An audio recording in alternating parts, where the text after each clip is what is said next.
അപ്പോൾ നമ്മളെ ബമ്പറിൻ്റെ പല പോർഷൻസും പൊട്ടിയിട്ടും പിന്നെ ഇങ്ങനെ ക്രാക്ക് വന്നിട്ടൊക്കെ ഉണ്ടായിരുന്നു. അപ്പം മുമ്പത്തെ വണ്ടി ഡ്രൈവ് ചെയ്യുമ്പോൾ പറ്റിയ പരിക്കുകളാണ്. അപ്പോൾ എല്ലായിടത്തും ചെയ്യുന്നത് പറഞ്ഞാൽ പുട്ടിയിട്ട് ഫിറ്റ് ചെയ്യും. അപ്പോൾ നമ്മൾ ഓൺലൈനിൽ ഇതിൻ്റെ ഫൈബർ, ഇതാണ് ഇതിൻ്റെ ഫൈബർ, ഇതിൻ്റെ കെമിക്കൽ റെസിൻ, അത് വെച്ചിട്ട് റിപ്പയർ ചെയ്യുന്നതാണ്. അപ്പോൾ അതിന് മുന്നേയായിട്ട് നമ്മൾ ഒരു കേസിങ് പോലെ ഒരു പ്ലാറ്റ്ഫോം ഉണ്ടാക്കണം. അതിന് നമ്മൾ സിമ്പിളായിട്ട് നമ്മളെ കാർഡ്ബോർഡിൻ്റെ പീസ് വെച്ചിട്ട് ഒരു ഷേപ്പ് ഉണ്ടാക്കിയിട്ട് അതിൻ്റെ ഉള്ളിലേക്ക് ഈ ഫൈബർ ഉണ്ടല്ലോ ഈ കാണുന്നത്, ഇത് നമ്മളിങ്ങനെ എടുത്ത് കട്ട് ചെയ്ത് അവിടെ വെക്കും. അവിടെ വെച്ചിട്ട് അതിലത്തേക്ക് നമ്മൾ ഈ റെസിൻ ബ്രഷിൽ മുക്കിയിട്ട് അതിലേക്ക് ഫില്ല് ചെയ്യും. അപ്പോൾ നമ്മൾ ഇതിൻ്റെ ഇതാണ് നമ്മളെ പ്രോഡക്റ്റ്. അതിൻ്റെ ഒരു ഹാർഡ്നർ ഉണ്ടാവും, പിന്നെ ഒരു റെസിനും ഉണ്ടാവും. അപ്പോൾ ഇത് മിക്സ് ചെയ്തിട്ട് ഹാർഡ്നർ കൂട്ടുന്നതിനനുസരിച്ച് പെട്ടെന്ന് സെറ്റാവും. അപ്പോൾ ആമസോണിൽ നമ്മൾ വാങ്ങിയാണ് ഫൈബർ.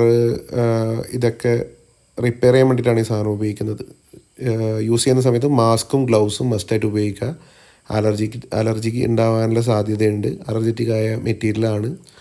അപ്പോൾ അതുകൊണ്ട് സേഫ്റ്റി കാര്യങ്ങൾ നന്നായിട്ട് ഉപയോഗിക്കുക. ഇങ്ങനെയാണ് ഈസി ആയിട്ട് റിപ്പയർ ചെയ്യുന്ന ഒരു വഴി.